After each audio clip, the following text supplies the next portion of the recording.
Wireless charging is great, and pretty much every phone has it now. You just take your phone, you drop it on the pad, and it starts charging like magic, except it's real.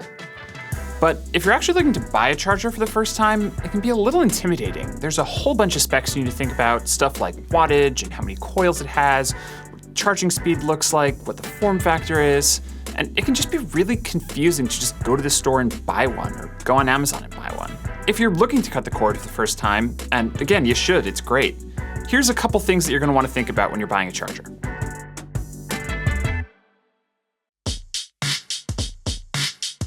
First off, Qi. It's spelled QI, and it's the wireless charging standard. Your phone uses it, basically every charger out on the planet is going to use it, but just double check to make sure it's there. You'll save yourself some time later.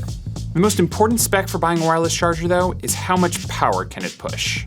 Now, base charging for Qi starts at 5 watts, which is fine, but a lot of devices support fast charging. So Apple phones, like the iPhone XR or XS, can support up to 7.5 watts, which will charge faster, assuming your pad can support it. Samsung phones go up to 9 watts. Some Android phones even go up to 10 watts. Pixel phones basically only just fast charge with the Pixel stand, which is a limit from Google. Sorry, Pixel owners. But generally speaking, you're going to want to make sure that to get the fastest possible experience, you want at least 10 watts from any charger you buy. There's lots of different form factors out there for wireless chargers, and where you plan on using yours is probably going to help determine what kind you want. So if you're planning on charging your phone by your desk a lot, you'll probably want a standing one where you'll easily be able to see the screen of your phone without craning over. If you're hoping for one by your bed, though, to charge overnight, you'll probably want a flat charger so that your phone isn't standing up and blinding you every time someone texts you at 2 in the morning. And if you're indecisive or just want the flexibility, there are pads that convert from flat to standing, so you can get the best of both. Another thing you might want to look out for when you're buying a wireless charger is how many charging coils it has. Now, there's 2 ways this can affect your experience.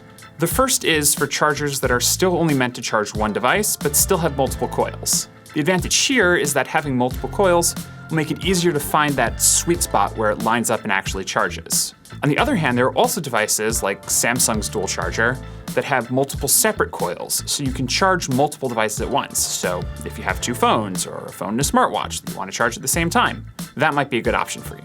Most wireless chargers use a standard adapter to plug into walls, which is great.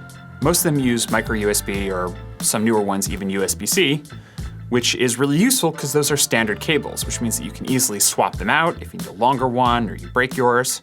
But some chargers use weird proprietary ones or even have cables embedded directly into the device, which you probably will want to avoid unless you really can't.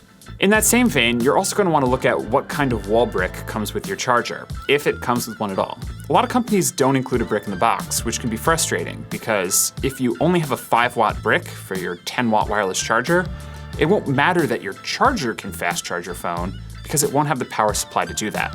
And if you're hoping to save money by buying a cheaper charger that doesn't come with a brick, just remember that unless you already have a high-watt charger with you, you'll probably end up just having to buy a new one anyway, which means you haven't really saved any money at all. Wireless chargers come in all sorts of weird shapes and sizes, materials and designs, so a lot of it also just comes down to personal preference. Do you like leather? Get a fancy leather charger. Do you like fabric? Get a fabric one. Do you want one that just charges your phone? Get a cheap plastic one. Now, obviously, there's going to be some variation between chargers. Some will still charge slightly faster than others, but for the most part, if you follow this, you'll end up with a great wireless charger. Personally, my favorite charger is this RAVPower one, which we've written about over on This Is My Next on the site. Thanks for watching, and be sure to subscribe to The Verge for more videos like this. Cool, clap once more.